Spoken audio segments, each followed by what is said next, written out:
Hello and welcome back to another episode of Art of Science. I'm Graham Ambrose, the host here on Art of Science. And just as a reminder, this is a quarterly interview podcast that coincides with each issue of the Policy Studies Journal. So if you're listening live or if you're kind of listening through anywhere that you're getting your podcasts, just a quick reminder up front to both rate, review, and subscribe to the podcast. Today, I'm very excited. We have kind of two new guests here. So first, we have Dr. Maureen Stobb, who is an associate professor of political science at Georgia Southern University.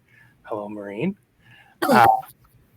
Second, we have Banks Miller, who's a professor of political science at the University of Texas at Dallas. How are you doing, Banks? Hello. Hi. And there's actually a third author that couldn't join us today, but is on the paper, Joshua Kennedy, who is Associate Professor of Political Science, also at Georgia Southern University.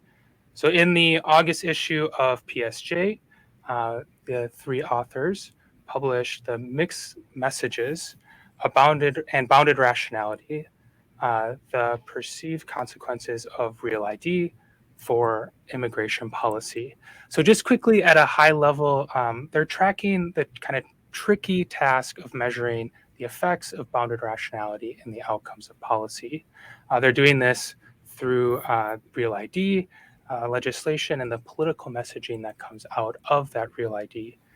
And what they're actually measuring here is we see how it actually leverages the street level bureaucrats, in this case, the circuit court judges, and how those judges' actions are actually responsive to different and changing principles.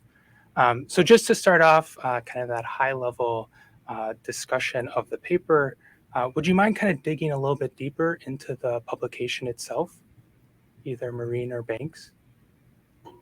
Sure. So basically what we're focusing on, as you said, is this question of the immigration policy gap. Why is it that the outcome doesn't tend to match the intent?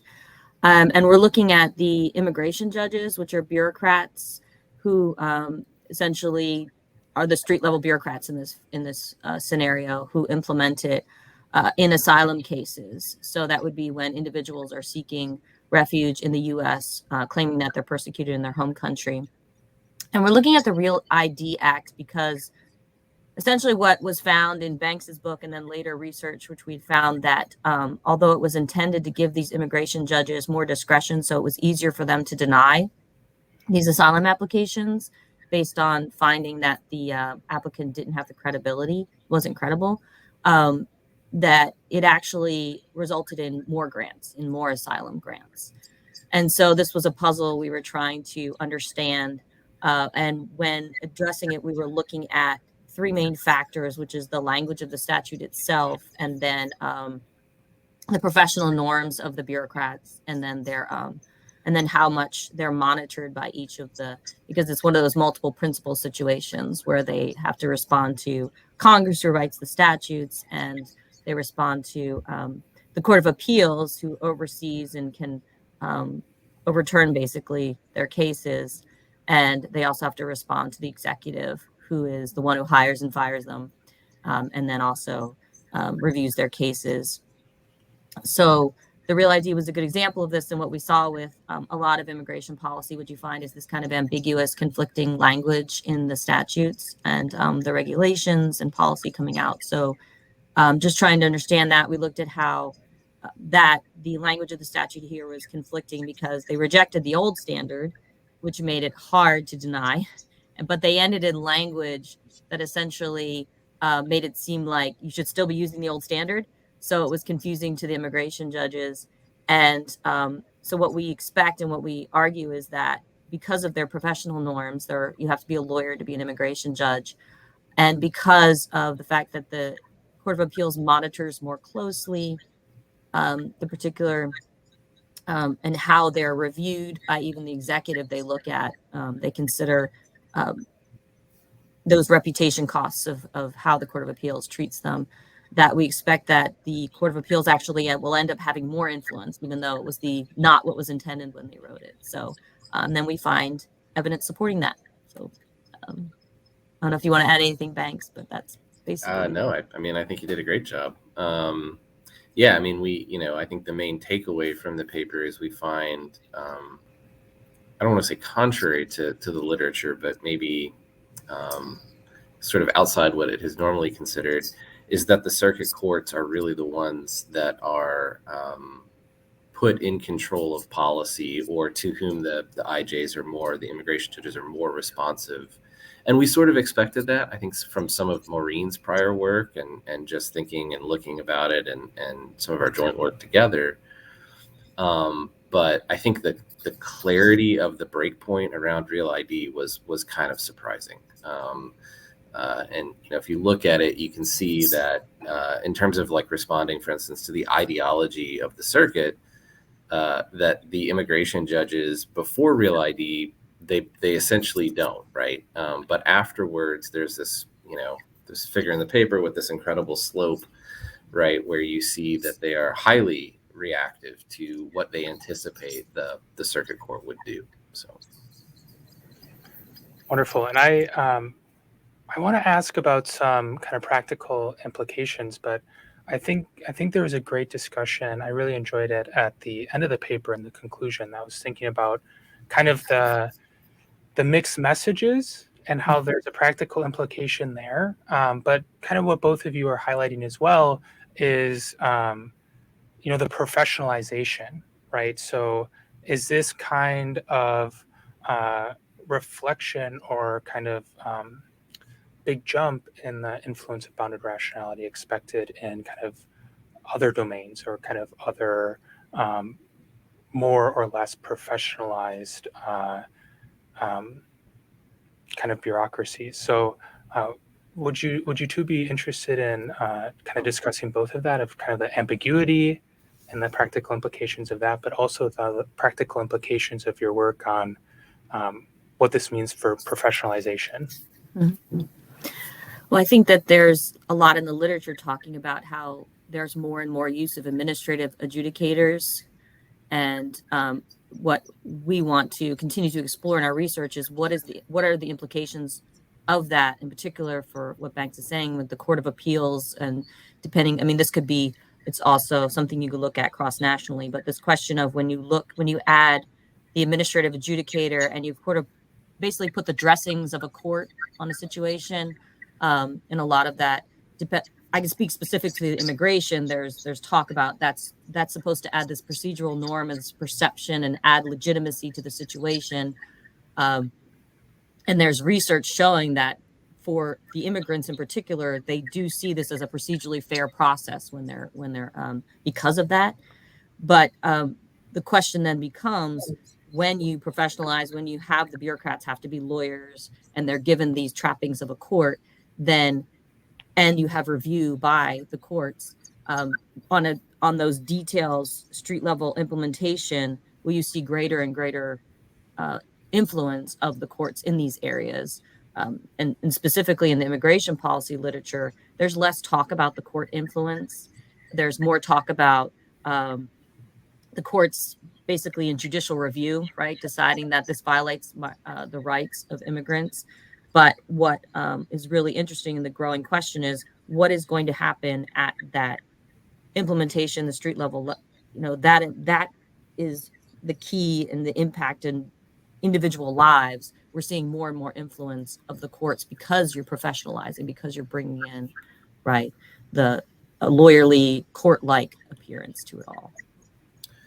Yeah, to tack on to what Maureen is saying, I think there's sort of two ways to think about this in my mind, and one of them is just to try to track the spread of the kind of adjudication administrative approach that we see in immigration across the federal policy areas, really. And so, one area where it's similar in terms of who's doing the deciding is the patent system. So a lot of appeals and patent cases are going to be decided by judge-like adjudicators with law degrees, right? And then you also see it very prominently in like the Social Security Administration system, right? And so there's a lot of mix of like high and low in terms of the difficulty of the law being interpreted, but the people who are doing it in a lot of the like day-to-day decisions of policy implementation that people actually see are these adjudicators, are these sort of Article 1 type, theoretically congressionally controlled people. And then the second way that you could think about this is, and this is sort of kind of at the heart of my own like broad research program, is the idea of discretion, right? And so anytime that you are introducing discretion in the application of a law, which of course is inevitable, right? You're inviting in questions about who the person doing the implementing is, right? And the larger the amount of discretion, the more likely that is to be the case. And so to marry those 2 points together, right, I think that in a lot of these instances where we have sort of lawyer-like, court-like adjudication, there's a lot of room for discretion, right? And it's almost a selection effect is not quite the right way to think about it, but it's like where we see this process is also where there's likely to be a lot of discretion because of the kinds of questions that are being asked. And it's harder to track how that might play out in a situation where it's less law-like and or where there's lower levels of professionalization. So you might think about this in terms of like an economist at the Federal Trade Commission or something, right? That's a professional. It's not necessarily legal in its decision-making. And I don't know off the top of my head enough to say what we know about how those types of, federal bureaucrats pursue implementation. And so I think that's a point we try to make at the end of the paper, is that there's just a lot that's unanswered in thinking about these kinds of apologies and stuff like that. Wonderful. And thanks, both of you, for kind of pulling this apart. I guess to kind of move into this even farther, right? You highlight that at the end of the paper, that you kind of call out all the things we don't know around discretion and how bounded rationality actually influences this. I guess like a question that I then have is, bounded rationality, especially in the policy process, is assumed, right? It's kind of underlying the models that I use, or the models that maybe a lot of the people that are watching this or hearing this are using. But you don't have people that are actually engaging it or trying to measure it or think kind of critically and empirically about it. It's, again, this underlying assumption. So I guess I'm curious where this desire to directly measure it, or to directly think about bounded rationality comes from, and kind of how you kind of thought about this and conceived it and brought it into this paper. Well, that would be when you were thinking about how the idea evolved. That would be the author who's not here, Josh, who's really our bureaucracy expert. He was the one who said, this is bounded rationality as we're looking at it and we're thinking about it and picking it apart. So that's really where that came in, and the desire to understand that and connecting that to, personally, I think both Banks and I thinking about this in terms from a legal perspective. What does that mean when you're talking about lawyers, and how do you get at that for this new and continually growing practice? So, yeah, I think Maureen and I both come to this from kind of a judicial behavior perspective, where we don't talk about it necessarily in terms of bounded rationality. We think about it in terms of discretion, but it's really the same underlying issue. And so coming at it from this sort of adjacent field, we have kind of the three main theories of how judges make decisions, and that really forms, I think, the basis for us in kind of putting the scaffolding in place in the paper to try to understand what's going on. But it's really the same question, I think, in a lot of ways, and I think it's the right question to be asking in a lot of these instances. Wonderful. And if you're thinking about kind of these different kind of legal bureaucracies or immigration law. I'm just curious where, for you, that interest came from, and maybe not tracking through the whole history, but where those original questions came from, but also how that has emerged into kind of this specific paper. I'll go first here because I think mine is shorter than Maureen's. My interest came from a colleague who brought me in on a paper when I was younger and had less gray hair in my beard and things like that. And she was mainly studying it. Linda Keith was mainly studying it from the perspective of a human rights question, right? And more in an international context. It's sort of like, IR scholars had approached this as thinking about, well, what does how the U.S. looks at asylum seekers from different places say about our foreign relations, right? And we kind of wanted to invert that in a way and say, well, what how much control is actually present in this system, right? How much intention is there, given that all of this has to be translated by these street level bureaucrats who are under incredible time pressure, and who have, I think one immigration judge once described this as making kind of life or death decisions in a traffic court like setting, right? Where they're just moving people through, and so that was really interesting to me. I had a special interest from my PhD advisor in like specialized courts. So these are like kind of weird one-off like things nobody thinks about, but from a theoretical perspective, they could be really interesting because you've got variation in things that you don't normally get in sort of more normal institutions. So that's how I came to it. I will let Maureen tell you her story. Yeah, I'll try to keep it short, right? So I think when I went to law school, I found myself, as we were chatting about, just kind of really fascinated by immigration law and policy. So then I practiced immigration law.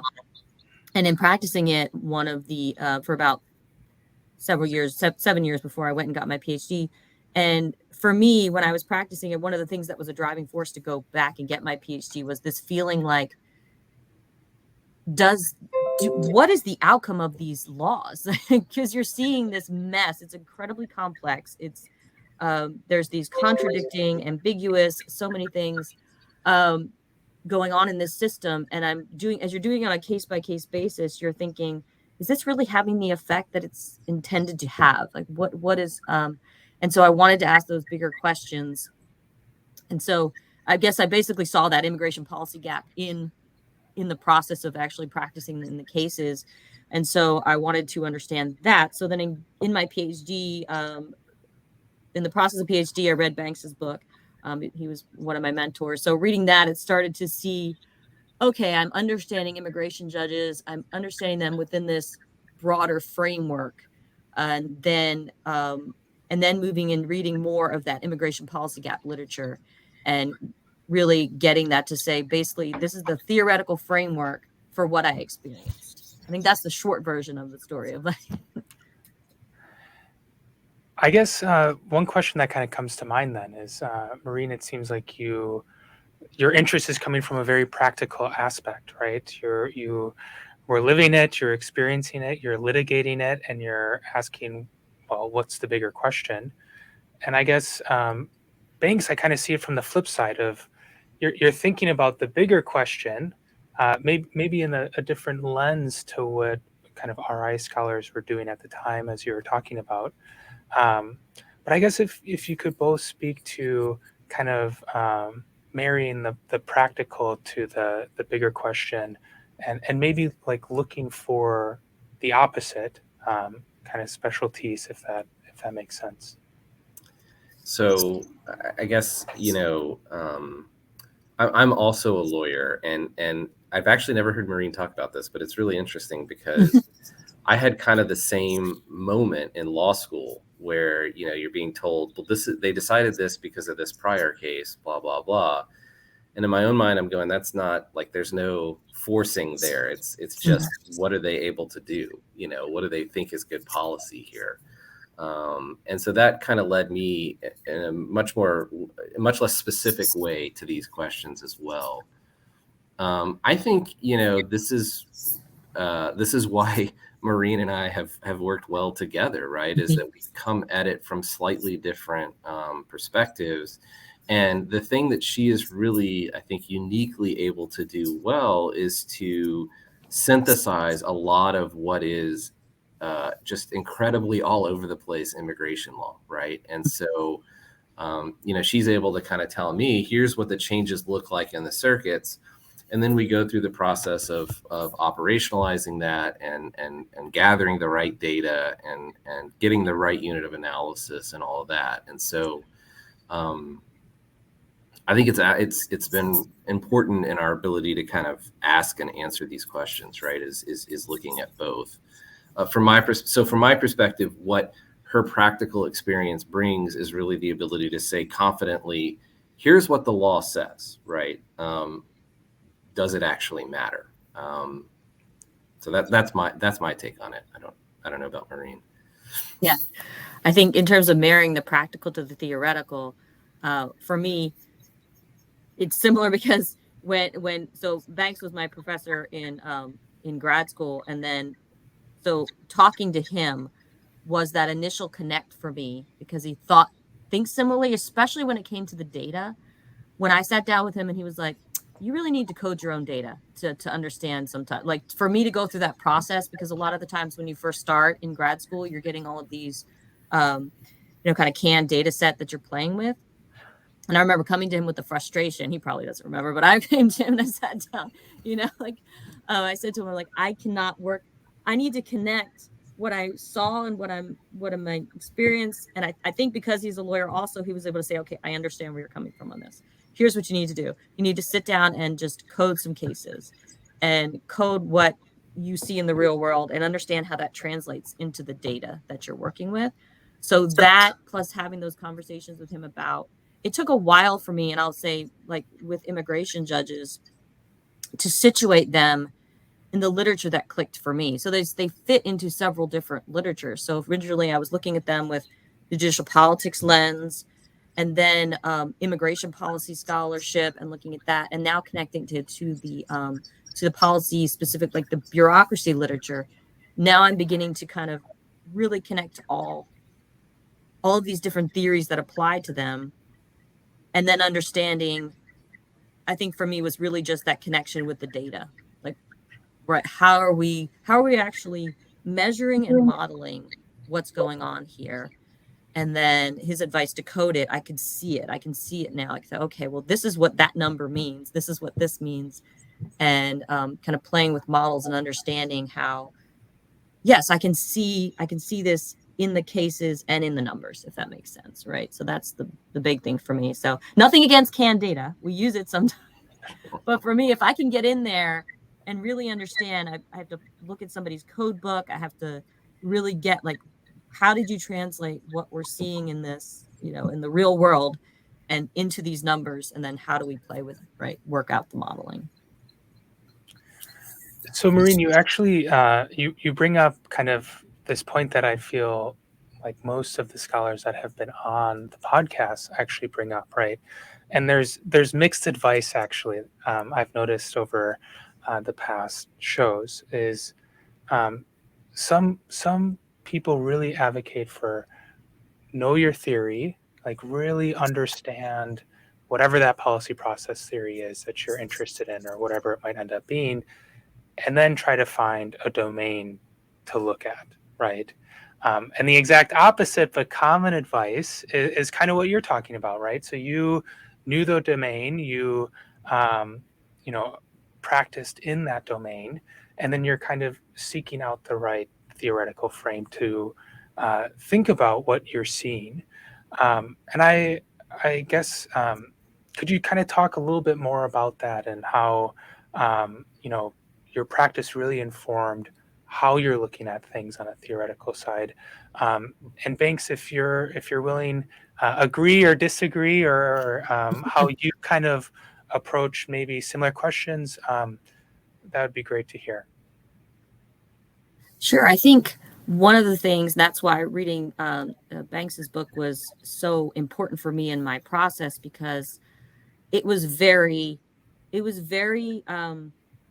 I don't know what the words would say, it reflected reality very clearly, right? So if I, just to give one example, my experience with immigration judges and interacting with them and understanding that, yes, the law really, like, that was one of the things that drove me really wanting to study the Court of Appeals, because they really do focus on, in the courtroom, in their, and then of course the briefs that you'll see to the Board of Immigration Appeals.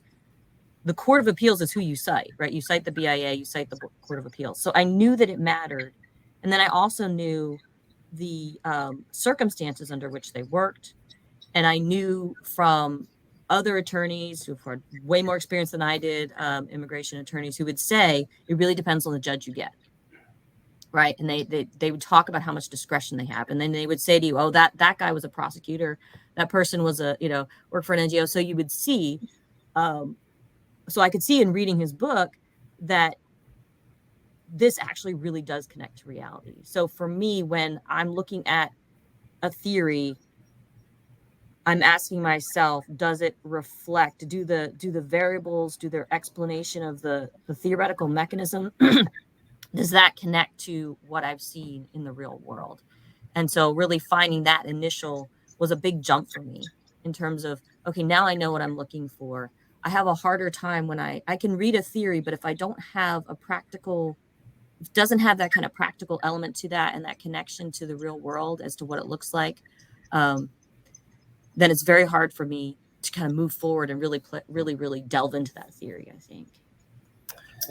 Well, I'm glad it reflected reality, Maureen. It does. It really does. That's good to hear. There's this sort of, and I'm going to paraphrase this incorrectly, the saying about, like, if you want to do well, focus on something that seems really boring or esoteric and just know it incredibly well. Mm-hmm. And maybe that applies to theory or, substance. I don't know. But I think, the comparative advantage way of thinking about this makes some sense to me, right? So Maureen and I both have legal training, right? Maureen has extensive experience with immigration practice. The other major policy area that I study is intellectual property, and that's because I have a lot of friends who practice in that area who are like, you should be looking at this. This is crazy. And so I think, we are both aligned that the way you come to this is from subject matter first, but certainly not the only way. And it's just, maybe it's just something about how our brains work. Maybe it's something about the legal training first. I don't know, but I am, like Maureen, much more comfortable entering into an area where I can say, okay, I have a basic understanding of what's going on here substantively. How can we explain it? Right. Right.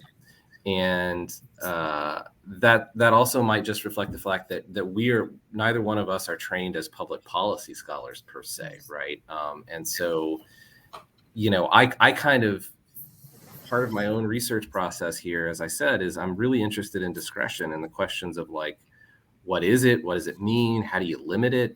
Do you want to limit it? So I tend to, to the extent that I have a theory, right, I'm looking for places in the real world where I can get into those kinds of questions, right? And it just turns out that immigration is a place where we can get data, and where we also both have some substantive expertise, and it's a place that people really, especially recently, have started to care about. I think it's something that has begun to pop up, for instance, a lot more in policy studies in general, right? And intellectual property is a little bit of a harder sell, but maybe we'll get there someday. I don't know. Yeah. So Banks, if I can kind of pick this up where you left it, kind of talking about the intellectual curiosity, the kind of specific components that you're really interested in. The reality is that the data needs to be there. I'm just curious if you could talk through kind of the genesis of this specific project, right? We talked a little bit. I know Maureen mentioned that Josh was saying, okay, well, we're really talking about bounded rationality, but yeah. If you can kind of give us this background of, where is this coming from, and in reality, you started out asking a completely different question and it morphed into this, or whatever that kind of backstory is. Yeah. I mean, I guess high level, to answer kind of the second question first, is that it was pretty inductive for us. I mean, we kind of knew, we had theory, right, for sure, but we also wanted to learn a little bit from the data, and I think this is maybe our slight preference, or maybe major preference, for practicality, right? How does this matter in the real world? And so we don't want to build sort of sandcastles in the sky.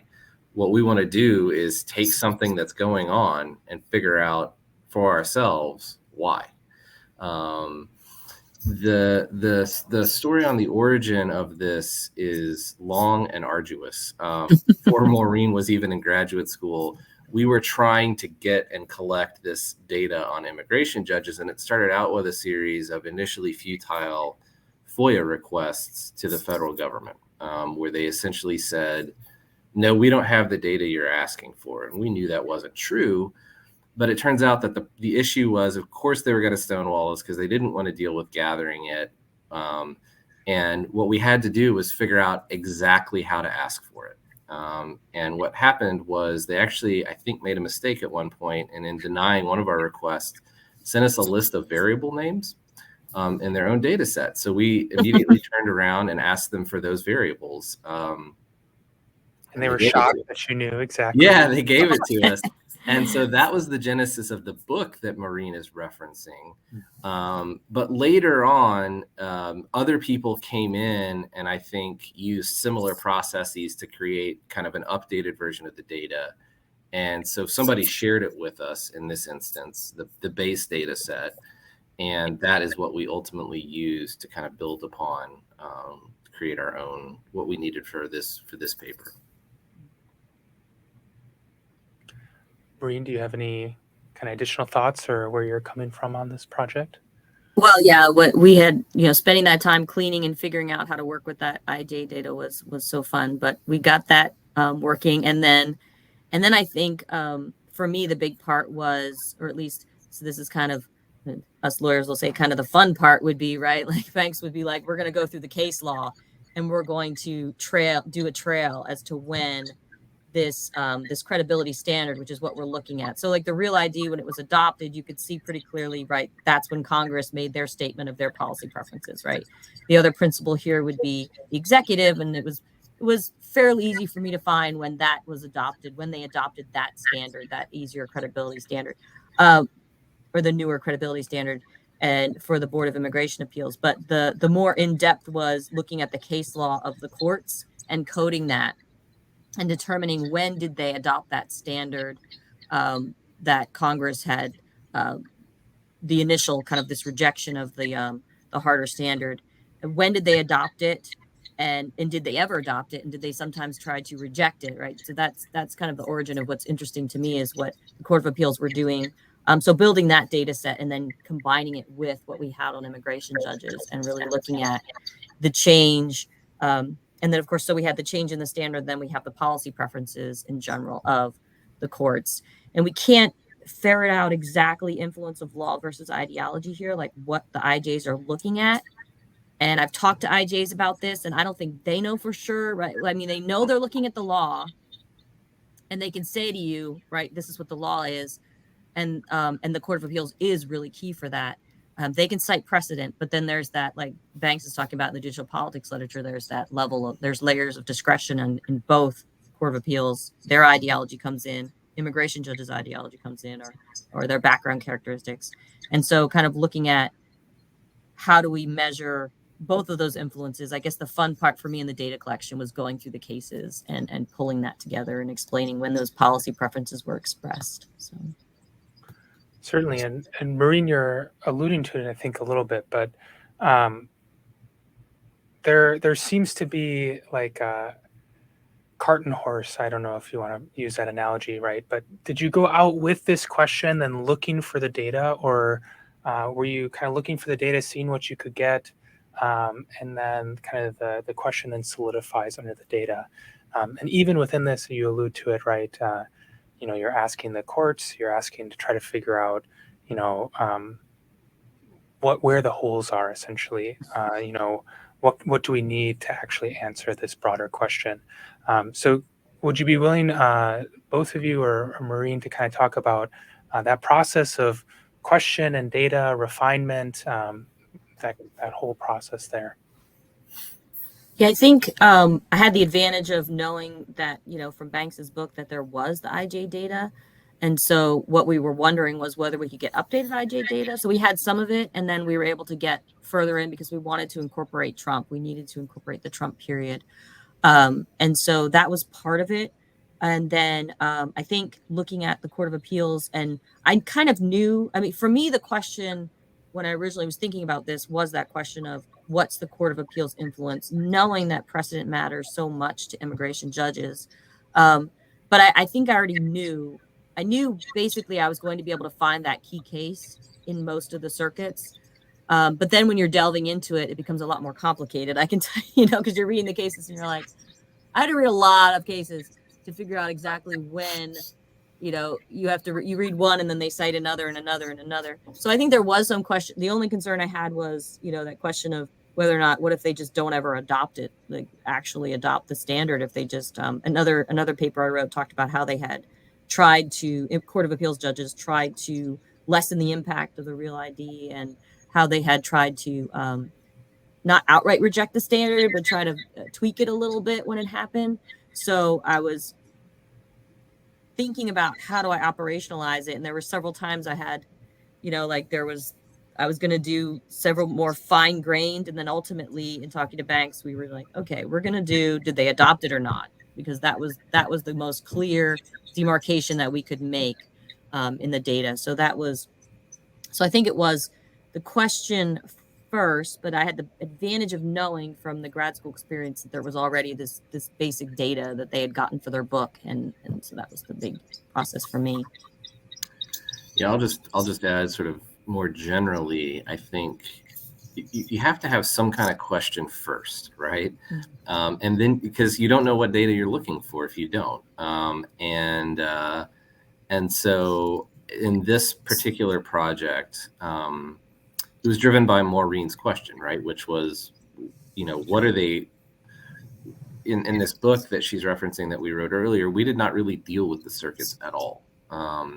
And so that was an obvious, hole, and she had practical experience to know it probably mattered. And so from there, it just becomes a question of, we knew this data existed on some level, and we got lucky because somebody had essentially gone through and updated it, right? And then then there's a little bit of an arduous process of like cleaning it, mm-hmm. figuring out they had cleaned it, we needed to do some stuff to it for our own purposes, and would it be useful for answering these questions? And it turned out that it was, after some work with it. But, I think in policy studies in general, you're often dealing with pretty messy administrative data. And so there's a lot, I think graduate students don't always understand at first that a lot of the job is really like figuring out, what is this data useful? Can I trust it? What do I need to do to it to make it answer the question that I want to answer? And so for me, it's always a kind of dialectical thing, right? It's like you have an idealized version of what you want that never exists. And so how do you get to a question you can answer with the data that you have, right? And kind of make them meet in the middle, maybe. Yeah, definitely. When you get the data, you're so excited and you're thinking, they've released all this stuff. And then you start looking at how, okay, so they changed this variable at this point in time. They changed the name, or they don't code this one anymore. And they don't make it easy, for sure. They don't make it easy. So do you have advice about this, of kind of that process, Banks, that you're alluding to, of kind of going back and forth, so starting with the question, especially our audience being kind of younger scholars, starting with a question, looking for data, refining, looking for more data, and then kind of finally emerging with whatever your question ends up being? Yeah. I don't think there's one way to do it. I think sometimes you become aware of data and then you start thinking about questions. That definitely happens. I would say, I mean, my best advice is probably just to be opportunistic, to try to make room to read outside of what it is that you think you're interested in, either in something adjacent or, sometimes you can just set aside time to go see what's in the ICPSR data archives, and so sometimes you don't know, right? And I think either approach can get you where you want to go. What I would say is I wouldn't spend a lot of time looking for a perfect canned data set. Like, they don't really exist because people, I think, build them to answer specific questions, and that matters, right? And so I do try to tell the graduate students here, you're almost always better off building one yourself. One, because it's likely that you're going to be able to answer a unique set of questions, which will help you get published. And then the other is that on the backside, if you publish the data, that can also be cited, right? And so you're going to build up extra citation counts. And I think Maureen is also right? I mean, you learn by getting into the data, right, and looking at it. And there's really, I don't think, any substitute for that. I don't really crystallize on a project until I've been forced to sit down and think about what's the data, what is the structure, what can we do as a unit of analysis, and all those sorts of things. And so I wish I could say, like, these are the steps, always do them in this order. It's more just, I think, being aware of opportunity and thinking about, what questions aren't being answered, what data would we need to answer it? Is there a reason that nobody has gotten that data? Sometimes there is, sometimes there isn't. And I think the last thing I'll say here is I think it helps both Maureen and I that we work in a little bit of an interdisciplinary fashion. So oftentimes there's data that's been created by, let's say, in this instance, when we got the data, by law professors who have one set of questions, and we can grab that data and use it to answer a slightly different set of questions, again, with some work on what's in there and what it looks like. And so I think anytime you're looking for you're looking for those spaces, right, in the literature where you can kind of move in and provide something unique. And so being a little interdisciplinary probably helps there as well. There's definitely a lot of ideas that we can get from looking at just law professors, or just looking, sometimes he'll send me an article and just say, you should read this law review article. And I think we're going to think about it in a totally different way, but there's an issue that they're bringing up. There's a question. Yeah. It's sort of like that. There's somebody wrong on the internet meme, right? Yes. Somebody wrote something we don't agree with. Yes. Or like, we don't think this is actually the answer. Like, let's see if we can figure it out. Yeah. Great. I think that this has been great advice, especially about data and how to kind of formulate questions in conjunction with data. But to make it kind of bigger, do you just have broader advice that you would give young scholars, graduate students, given your experiences? I think for me, one of the big lessons, and it was within this project that I've been working for, is that I've had those questions, and I have the habit of sitting on them for a while and feeling like I have to get it all perfectly laid out before I approach somebody to talk to them about it, right? So these are things that I've been thinking out throughout grad school, and I'm thinking, well, I can't go to banks until I have, like, it was like I felt like I had to have the whole paper written, like, and this was like the initial, and then it probably, I don't know how many years it took me before I went to him. Even it was after I had graduated, and I just said, I really think this is a hole in the book. And I had done so much preparation work, which was helpful. But in the end, it was really in talking to him about it that I was able to move forward. So I think and it was the same thing with Josh, when I wanted to work with him, I had read his stuff and I was like, we could work on this, but I just kept thinking and thinking.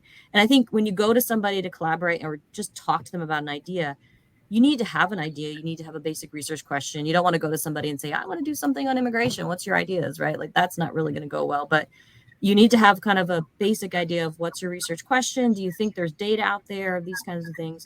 but realize that you don't have to have it all perfectly crystallized, because really the point and the benefits of collaborating is because those people know things you don't know. Right. And so for me, that was one of the biggest hurdles I had to get over, right? Is to say, I don't have to have it all figured out. I can come to people, but you have to find people, obviously, you can trust with your ideas and you feel comfortable with, and that takes time. But that's one of the things I would really encourage young scholars to do, just to not think, because we're so pressured that we have to be the experts, and we don't want to come out looking like we don't understand something, or we're missing something. So I know for me that came out like, well, then I have to have it all perfect, right? But you don't. You can talk to people about it. I think that's really good advice. One thing I would say is that I think often, when you are a young scholar, when you're coming out of graduate school, or you're on the tenure clock, there's a lot of pressure to move and to publish and to show that you can do that. And that pressure is not necessarily a bad thing in terms of motivating you to do stuff. But I do think that sometimes you can get caught up in a kind of like grind kind of mindset, where you're just like, I got to put in X number of hours on this, or I'm not doing what I'm supposed to be doing. And I think that oftentimes there's real value in stepping back.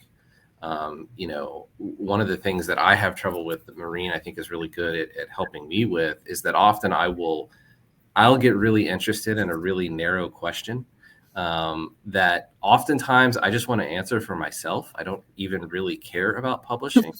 And so one of the things, she's good at saying kind of like, well, here's what people are actually talking about and thinking about, right?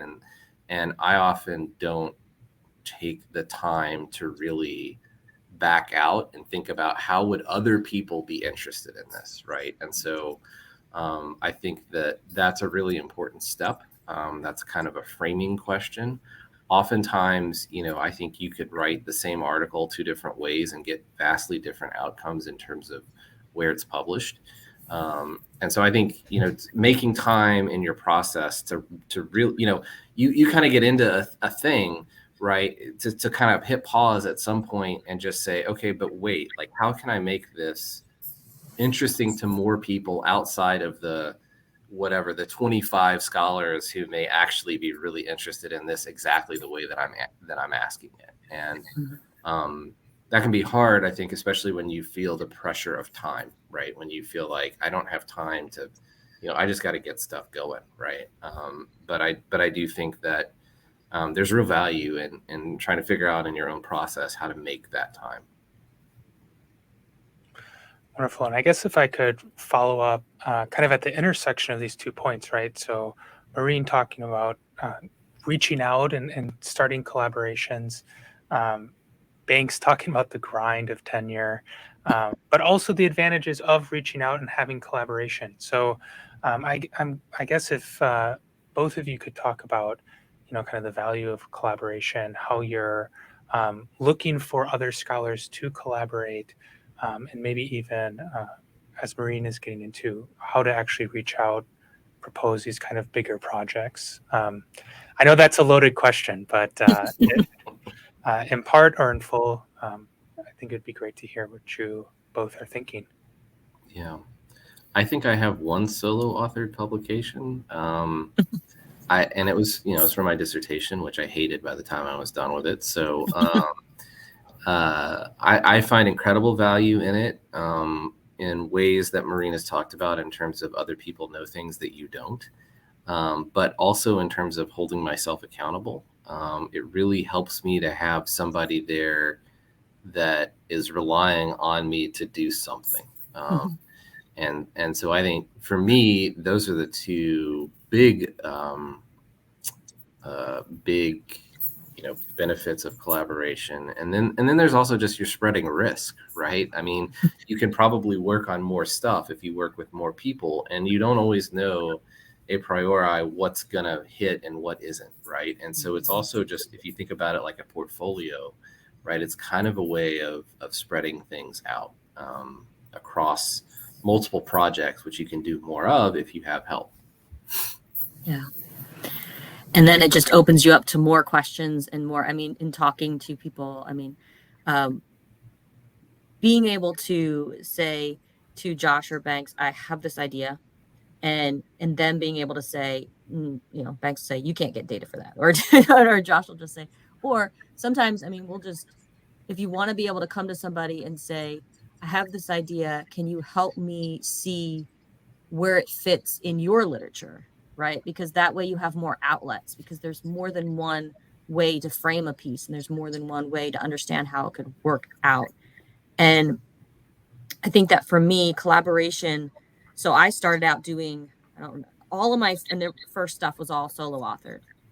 And I gave 100% to each one of those. I think I had like five solo authored before I got the courage to go to people and say, okay, I feel like I can actually say, here's what I'm bringing, here's what you're bringing. Like, I felt like I had to prove myself, I guess. But then it becomes, I bring 100% to the project. Banks and Josh brought 100% to this project. And now the project can get so much bigger, right? That was one of the big things, because you could say to yourself, in some ways, it was safer and easier to try to write things on my own. But whether it's in terms of the theory getting bigger and more able to actually reflect reality and connect to different literatures and bring insights from different literatures, or it's really being able to get the data, like we were talking about, like understanding the data from different methods that people have used and pulling that in. Like for me, that was the big draw for me. I realized that I could do much bigger projects. And like Banks is saying, you could do more than one at a time. You can be working on these several different projects. Whereas when I was doing it myself, it was the max I could do would probably be 2 or 3 at a time that I could have my hands in. And it was hard to move from more than that. Whereas now when I can collaborate, I can be working in tandem with somebody who's got another expertise, and we're able to make a bigger impact and get more out there at the same time. And I feel like speak, especially when it comes to data, being able to have a larger data set and be able to feel like I feel stronger about my results because I have this data. So.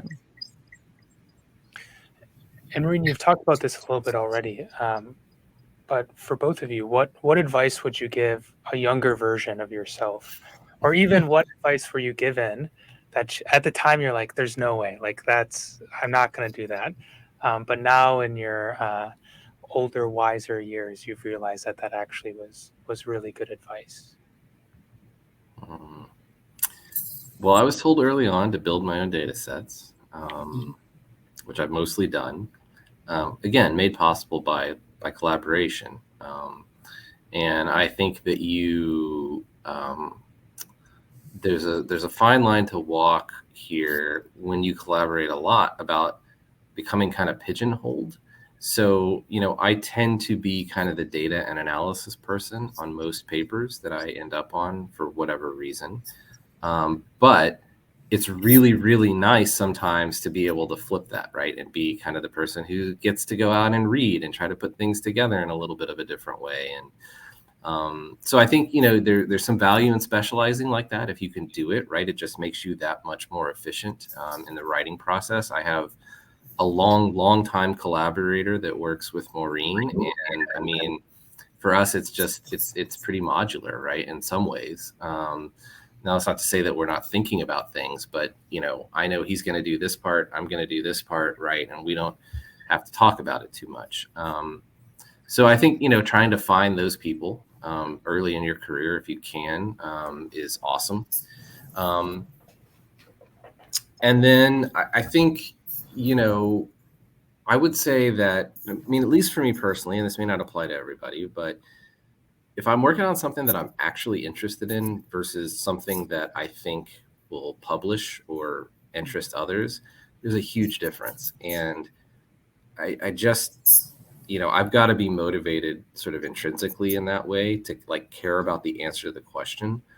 And so, an example of this is that obviously, right, political science has undergone a kind of a credibility revolution in terms of, causal modeling and all of that. And it's great, but it also limits the questions you can ask in some ways. And so I think you should, as a young scholar, right, you should put some thought into whether or not, you want to ask this question because you think you can use a particular method on it, or whether and that's not wrong, right? I mean, that's a strategy. Or, if you're going to ask a question that you're really actually interested in the substantive answer to. And I personally lean toward the latter, but that's just how my brain works, right? So I think either approach works, but being maybe a little bit conscientious about which approach you're going to kind of try to use maybe is also worth thinking about. Yeah, I think my advice is, one, definitely have that practical knowledge and the real world applicability in the back of your mind, because we can sit and think about questions, but you want to get the information, and talking to practitioners and reading what practitioners are writing.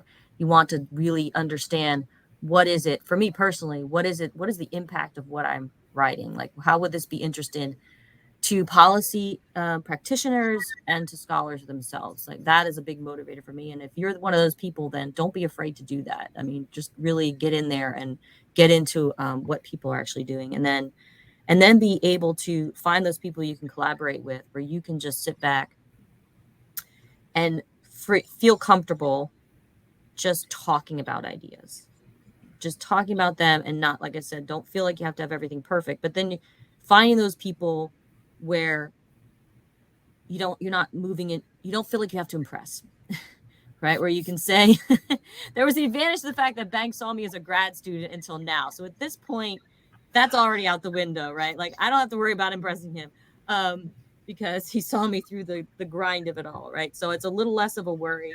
And that's how it is with Josh. We'll talk or text about ideas, and then somebody who's able to kind of go with you along with these, but also say, no, that's just not going to work.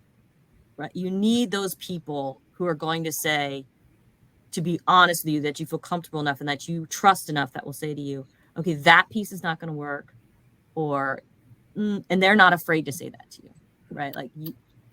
There'll be times when I get an idea, and I mean, just happened the other day. I texted Josh. I was like, well, what if we went in this direction? And he was like, well, maybe not, and he'll do that to me. Because you can get excited about an idea and then start going in all these different directions. So you need people that will help you both get bigger and get smaller, right? Say, no, you need to keep on this track. That's another paper, right? Sometimes banks will say that's going to be another paper. We can do that on another paper. So yeah. I think really, yeah, go ahead. Sorry. And in fact, that's how this paper came about, right? As it grew out of another paper. And the other thing I'd add just briefly to what Maureen's saying about collaboration, I mean, as somebody who's now a little bit more senior in the field or whatever, I love it when people come to me with ideas, right? I don't have to come up with the idea myself. So it's never, I have never felt like that is a bad thing. I almost never say no. If I can help it, even if the idea is not particularly well fleshed out, it's got potential usually, almost always. And so I would say err on the side of asking. It doesn't have to be perfect, and it's in some ways better if it's not perfect. If you don't have a rigid idea of what it is, then you can sometimes do more than you otherwise would. And you could take those checks when somebody says to you, you're going a little too far in that direction. You kind of, you have to bring it back. Because if you have too rigid an idea where you say, I have to do this and this is how I have to do it, then you're not willing to listen to the feedback. And I know that there's a tendency in the field that you feel like you have to be critical. And sometimes that can be hard to hear, because we probably hear it a lot if you go to a conference, all right? But being able to be open to that, again, when you build those relationships, when somebody will say to you, okay, no, carve that off, focus on this, and you can do that for each other. I think that's one of the really great things about collaboration. Wonderful. We're coming up on the hour here, so just one last question, really broad. Any concluding thoughts that either of you have about this paper, about kind of our conversation, or things more broadly? Maureen, you go first. Well, I think if I try to draw it all together, I'm excited about this paper and the way that the three of us are taking what we know from our areas in judicial politics and the law literature and really delving more into where it fits within policy scholarship. I find that really exciting because there's that connection to the practical application. And I think the three of us already have the background necessary to go into it. But the more you delve into the literature, the more I'm being inspired by more and more questions and different ways to attack it. And so I think that that's what's really exciting to me is that benefit of a new perspective, which I always find exciting, but knowing that it is a perspective that connects so well with a lot of the stuff that we've already been doing, which is really exciting. Yeah, I'll say to make it a little bit concrete, Maureen and Josh have a book project that's building on a lot of this stuff at the circuit court level. And then, Maureen and I have a separate project that's doing things like looking at how immigration has been sort of made into a criminal kind of policy in the federal district courts, and what does that mean? And those are both outgrowths of this project plus others that Maureen has been working on. And so once you kind of get the ball rolling, it almost gets easier, right? As you go, because the questions just crop up as you work. And so I think that's another thing I would say is sometimes it can seem daunting to be like, oh, to get tenure, I'm going to have to come up with whatever, 8 articles or whatever it is. But I often think that, as long as you're active, you're going to get there in terms of ideas, right? I mean, it's just the social world is so messy and so hard to understand that there's almost always room to try to figure something out. And that's certainly true in our research, right? Is that it really has just built on initial steps and trying to understand, what's going on. Wonderful. Thank you both, Banks and Maureen, for being with us today. Just a reminder for all those that are listening in whatever format you are, please rate, review, and subscribe to our podcast here. I also just want to thank our kind of 2 sponsors that have been supporting this joint initiative, both the Policy Studies Journal and the Center for Policy Design and Governance here at Syracuse University. So again, thank you so much. The hour went quickly. I know we're a little bit over, but thanks for the great conversation. And for everyone else, we'll see you next quarter. Thank you for having me. Yes, thank you so much.